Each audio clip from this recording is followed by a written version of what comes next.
What's up, guys? In this video, I'm going to cover some of my sits and starts for week 7 of the fantasy football season. So before I do, just give this video a like, subscribe if you're interested. I'm going to be posting stuff like this throughout the weeks. So let's just jump on into it then.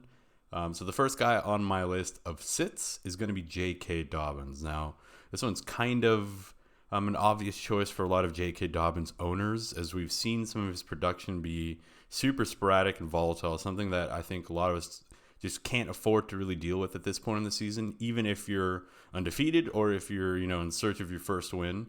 J.K. Dobbins is just not somebody you want to roll out at this time. Just looking at his production, I mean, he came back from this ACL injury. They've said that they want to ramp him up very slowly throughout the season. They want him to be healthy as they approach the end of the season and possibly the playoffs, or hopefully the playoffs. So J.K. Dobbins, he got essentially supplanted last week by Kenyon Drake. And I don't mean permanently supplanted. I just mean in that game, they said he had some knee tightness and he didn't actually finish the game. So he played only in like the first quarter, or even I don't even know if I saw him in the second quarter. But in the second half, he didn't play at all. So he had seven attempts for 15 yards. They were stifled throughout that game. The Giants have been playing everybody pretty tough. So yeah, we can't really roll him out right now. I would bench him just to see what happens. He has a couple of tough matchups coming up. Cleveland's not a horrible matchup if he were healthy, but then you got Tampa Bay, New Orleans, followed by a bye. After that, he is a pretty good play the rest of the season. That's my expectation, is that following the bye, they're going to start to really ramp him and give him a full lion's share of the backfield. That's my expectation. That's what I'm thinking. For now, bench him. Next guy on the list is Brian Robinson, and I'm just going to go ahead and lump in Terry McLaurin and Brian Robinson and essentially the entire Commanders offense into this. And this is really just my expectation for how this game is going to go. I think the Packers are going to destroy the Commanders in this upcoming game. That's coming off of a loss. So the Packers are coming off of a loss to the Jets, which is pretty crazy in and of itself. The Packers just don't look very good in general, but it's not for a lack of talent. So they're still one of the most talented teams in the NFL. They still have Aaron Rodgers, who he's not washed. He could still make every throw that needs to be made. He's still one of the smartest quarterbacks ever. I think they're just going to destroy the Commanders, and I think not only do I think that, it seems to be the general sentiment from bettors, right? So not only is it a super low over-under game, it's a 41 over-under. They got the Packers to win by at least 5 points, to win by at least 5 points, or at least that's the current spread at the time of this recording, which is Thursday the 20th. So yeah, I don't want any part of this Commanders offense at the moment. I think it's going to be a blowout. I think it's a smash win for the Packers, especially with Carson Wentz not even playing.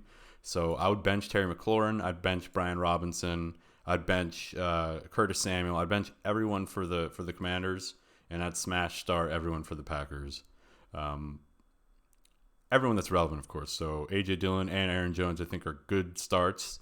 I don't have too high expectations for the receivers for the Packers, to be honest. I think it's going to be one of those like Aaron Jones, A.J. Dillon game, like potentially, 2 touchdowns for Jones, 1 touchdown for A.J. Dillon. Rodgers, probably not a lot of fantasy production. That's just my guess. And so yeah, those are my sits. So it's J.K. Dobbins, everyone from the Commanders. Those are my smash sits. For the most part, most of the other games, there is some value to be had in most of the games. So you're still going to start McCaffrey. You're still going to start most of your Cardinals, or at least the relevant ones like DeAndre Hopkins, Kyler Murray, whoever starts at running back, so Eno or James Conner. But moving on now to the starts. So these are like my 3 smash starts. So Ezekiel Elliott heads this list. The Cowboys are going to be going up against the Lions, who are about the worst defense in the league and one of the best offenses in the league. Sans their 0-point week versus the Patriots, I believe, a couple weeks ago. But other than that, the Lions are just bleeding fantasy points to opposing offenses. So I'm smashing Zeke everywhere I have him. I think this could be like a Zeke blow-up game, like a 20-plus fantasy point game for Zeke. I think the Cowboys are just going to dominate. But I think it's going to be a high-scoring affair, and I think Vegas agrees if we head over to the over-under. It's a 49 over-under with Dallas projected to win by a touchdown. That's a pretty significant expectation by the bettors, right? That they're going to win by a touchdown. You don't really see that too often from teams that, from a team like Detroit, who's a high-scoring team, right? So I think with Dak coming back, they're expecting it to be a smashing. I think Zeke's going to be at the head of that smashing. So I'd start Zeke, smash him if you have him. Next guy on the list is Brandon Aiyuk. So Brandon Aiyuk is coming off of a 24 fantasy point game, which is kind of fringe, right? It's not something that it's kind of an outlier type game for Brandon Aiyuk. He's not very involved on a weekly basis. He had like 8 targets in weeks 2 and 3, but other than that, 4 or below targets every week. So last week was kind of crazy. They were down to the Atlanta Falcons, which I guess that's crazy. As a standalone thing, we don't even have to talk about that. But yeah, they were behind most of the games. So Brandon Aiyuk is heavily involved. He got both of the red zone, or he got both of the touchdowns that they did score in the game. I don't know if anybody watched the game. Hit me up in the comments or message me on Twitter.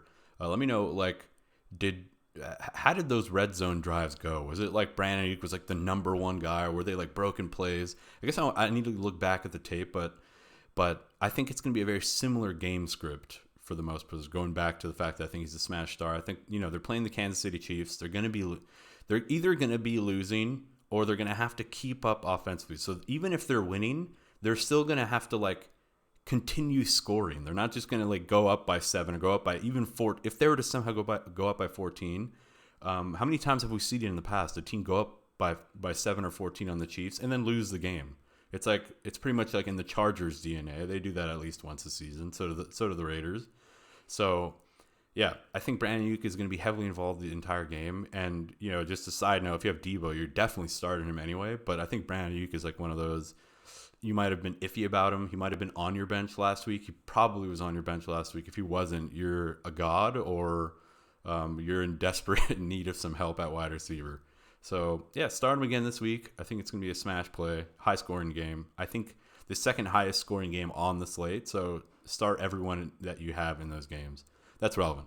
So, next guy is Drake London. Now, I kind of struggled with Drake London this week, to be honest. I almost had him as a sit. Because of how good the Bengals defense is in terms of their passing defense. They've only allowed, I believe, 5 passing touchdowns on the season. And they've allowed only about 1,100 passing yards or something like that. A fairly low amount. I remember doing the research on my last video for the trade targets that, so the Bengals defense is actually pretty solid. So that makes me think that how are teams going to pass against them, or how is the Atlanta Falcons going to pass against them, who actually have a pretty decrepit pass offense.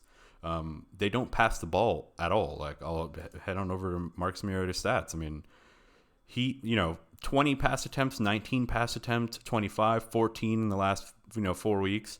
That's not enough pass volume to yield a good wide receiver one, or a productive wide receiver. I don't see where the points are going to come from, which is also strange to me that this Atlanta Cincy game has a 47 over under, a 47.5 over under with Bengals as a 6.5 favorite, right? So where are they going to get those points? I know Patterson is not going to be playing, and I don't think they're going to be leading. So I don't know if they're going to be able to run the ball against them. They have them here to lose by a touchdown. So something doesn't add up for me. And I don't know if Mariota is going to be able to run the ball. I don't know if he's going to get a lot of rushing production, or I don't know if any of the running backs are going to get a lot of rushing production because they're going to be losing. But the Bengals have a good pass defense. So it's this is one of the weirdest matchups to me. This is almost like there's something that I don't know, something going on that I don't know. Maybe you guys have an idea. So to me, it's going to be Drake London's going to get a touchdown. Knowing Zacchaeus, just the way Zacchaeus is, he's probably going to get a bomb touchdown. And then maybe another one for Pitts. I don't know. Maybe Algier runs in a first and goal on a pass, pass interference in the end zone or something. But yeah, there's points to be had in this matchup. It's a 47.5 over under. So Atlanta needs to get points from somewhere. I don't know if any of these running backs or anyone that I would personally start, but Drake London seems like a dart throw is not the right word, but it's like, where else are they going to get those points from? The Bengals don't sack the quarterback. They're last in the league in sacks, I believe. So does that mean they're playing a lot of contained defense? Is Mariota going to be able to run on a contained defense? Usually it's pressure that allows quarterbacks to get out of the pocket and up the field. If they're just playing contain or zone, I don't know if Mariota's going to be able to get a lot of production. It's going to have to come from someone. And Drake London is, in my opinion, that guy. So, yeah, those are my sits and starts of the week.